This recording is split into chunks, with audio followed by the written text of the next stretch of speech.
सबसे पहले मैं शुक्रिया अदा करना चाहता हूँ आप सभी मीडिया चैनल्स का कि आप एक छोटी सी कॉल पे हमारे पास आए। मैं बताऊं बाबर भाई कि आज की डेट में जैसे एक इनिशिएटिव लिया है कि मड़वा वार्ड 1 में सारे डिपार्टमेंट्स फंक्शनल होने चाहिए, और जो इनिशिएटिव लिया है मैं उसे वेलकम करता हूं और अप्रिशिएट करता हूं, क्योंकि जो उनकी जेन्युइन डिमांड है वो डिमांड पूरी होनी चाहिए। अगर मैं अपने ब्लॉक पलमाड़ की बात करूं, अगर मैं फॉरेस्ट डिपार्टमेंट की बात करूं, हमारा डिवीजन मड़वा है। अगर मैं बात करूं R&B की, उसका डिवीजन है मड़वा। अगर मैं एजुकेशन की बात करूं, एजुकेशन नागसीनी में है। अगर मैं बात करूंगा जल जीवन शक्ति की, तो उसका अलग डिपार्टमेंट है। लेकिन सवाल यह है कि आज की डेट में अगर मैं बात करूं, हमें सबसे ज्यादा नजदीक है वो किश्तवाड़ है। लेकिन अगर किसी को कल दिन के लिए काम पड़ेगा, अगर फॉर एग्जाम्पल किसी को एक्सेन के पास जाना पड़ेगा, और मैं दोबारा यह बात बताना चाहता हूं कि जो इन्होंने इनिशिएटिव लिया है मैं उस चीज को अप्रिशिएट करता हूं। कल दिन के लिए हमें अगर एक्सेन साहब के पास कोई काम होगा, हमें मड़वा पहुंचना है। अगर मैं बात करूं, अगर हमें एजुकेशन का काम होगा, लेकिन उसके लिए हमें नागसीनी पहुंचना पड़ेगा। यहां तक कि अगर हमें PTDD का काम होगा, हमें जाना पड़ेगा छात्रों। अगर हमें नजदीक किश्तवाड़ था, लेकिन हमें अलग अलग जगहों पर हमें इन्होंने बिखेर के रखा है। यानी कि अगर मैं बोलूं, पलमाड़ के साथ ये बहुत बड़ी नाइंसाफी हुई है। अगर मैं बात करूं, यहां पे सबसे ज्यादा वोट बैंक है वो नेशनल कॉन्फ्रेंस का है, और नेशनल कॉन्फ्रेंस ने कभी भी अगर ये चीज किया है, इस चीज को देख के हुआ कि हम इक्तदार में किस तरीके से रहेंगे। नहीं तो अगर कहीं पे अगर कोई पंचायत बनती है, कोई ब्लॉक बनता है, कोई डिवीजन बनता है, उसका एक लॉन्ग टर्म का विजन होता है। लेकिन जो आइडियोलॉजी उस टाइम पे उन लोगों की थी, वही आज की डेट में बीजेपी की भी है। क्योंकि अगर मैं बात करूं, अगर हम बात करेंगे आज चीफ मिनिस्टर नेशनल कॉन्फ्रेंस का है, अगर हम देखेंगे यहाँ पे जो MLA है वो किश्तवाड़ के हैं, लेकिन जो डुप्लीकेशन उन्होंने की ही वही आज भी कर रहे हैं। अगर आज की डेट में पलमाड़ को एक किस्म का ये लावारिस समझते हैं, यानी कि आज हमें कनेक्टेड सबसे ज्यादा नजदीक है वो किश्तवाड़ है।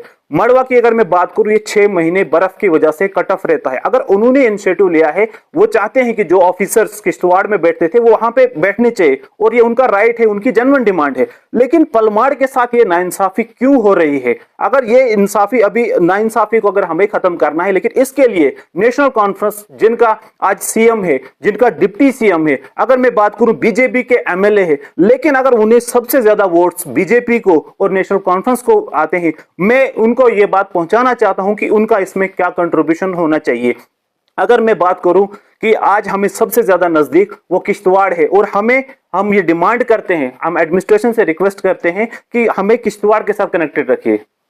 मैं अगर बात बोलूं बाबर भाई कि अभी तक हमने उन तक ये बात नहीं पहुंचाई, लेकिन आपने सवाल किया इलेक्टेड रिप्रेजेंटेटिव का। जो इलेक्टेड रिप्रेजेंटेटिव होगा उससे ये पता होना चाहिए, अगर वो वोट मांगने के टाइम घरों तक पहुंचते हैं। और मेन चीज क्या है कि अगर कोई भी इलेक्शन के टाइम पे उठता है, उसका एक मैनिफेस्टो होता है, जो एक बेसिक राइट होते हैं। आज की डेट में अगर कोई भी बंदा ऑफिस में जाएगा, अब उसका ऑफिस उसको किश्तवाड़ नजदीक पड़ेगा, वो मड़वा जाएगा, वो छात्र जाएगा, ये तो हमारे बेसिक राइट है। जो हमारा इलेक्टेड रिप्रेजेंटेटिव होगा, जिससे सबसे ज्यादा वोट मिलते हैं, क्योंकि हमारे वहां पे तो या तो बीजेपी को वोट आए या तो NC को वोट आए, उनको तो जो वहां पे उनके जो लीडर हैं उन तक तो ये बात, अपने लीडर तक तो बात पहुंचानी चाहिए ना। अगर वो अपने रोड के लिए, अपनी ठेकेदारी के लिए पहुंचते हैं, तो उन्हें ये स्टेप उठाना जरूरी है। उन्हें पता होना चाहिए, क्या जो वहां के जो बीजेपी के लोग हैं, जो नेशनल कॉन्फ्रेंस के लोग हैं, क्या उनको ये नहीं पता है कि हमारा जो डिवीजन है फॉरेस्ट का वो मड़वा में है, जो हमारा एजुकेशन का है वो नागसीनी में है। यहां तक मैंने किसी से सुना, अभी ये इसका कंफर्म नहीं है कि ये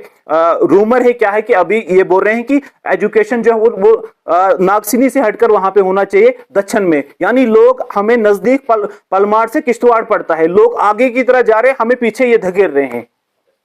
देखिए बाबर भाई, मैंने हमेशा, चाहे वो नयाबत की बात की, चाहे मैंने ब्लॉक की बात की, क्योंकि मेन चीज है कि हमें एक छोटे काम के लिए हमें किश्तवाड़ आना पड़ता है। जैसे कि आज की डेट में आप देखोगे बहुत सारे गरीब लोग हैं, अगर उन्हें एक साइन के लिए किश्तवाड़ पहुंचना पड़ेगा, सबसे पहले क्या चीज है, उन्हें अपनी मजदूरी छोड़कर 400-500 रुपए जो दिहाड़ी कमाते वो छोड़ के उनको किश्तवाड़ आना पड़ेगा। लेकिन प्रॉपर इन्होंने कोई फंक्शनल नहीं किया। यहां तक इन्होंने कमिटमेंट किया कि ऑफिस फंक्शनल होंगे, और इससे पहले भी बहुत सारी प्रेस बाइट्स हुई, बहुत सारे डेपुटेशंस गए, यहां तक कि शगुन परिहार के पास भी इसका डेपुटेशन गया। बट उस तरीके का मतलब ना तो डिपार्टमेंट फंक्शनल है, और मेन चीज है कि पलमाड़ में फंक्शनल जो है उसकी कोई ट्रांसपेरेंसी नहीं, ना कोई अकाउंटेबिलिटी है। यही पैगाम देना चाहता हूं कि अगर ये इनिशिएटिव लिया है, लेकिन ये इनिशिएटिव क्या खाली स्पीचेस में है, क्या खाली कागजों में है, कि ग्राउंड रियलिटी क्या है। मैं ये बात बोलना चाहता हूं कि अगर आप पलमाड़ की ग्राउंड रियलिटी देखोगे, वहां पे आपको कोई भी डिपार्टमेंट फंक्शनल नहीं मिलेगा। स्पीचेस में मिलेगा, अगर कहीं पे कोई अवेयरनेस कैंप होगा वहां पे आपको मिलेगा, कागजों में मिलेगा, लेकिन ग्राउंड रियलिटी पे आपको कहीं नहीं मिलेगा। ये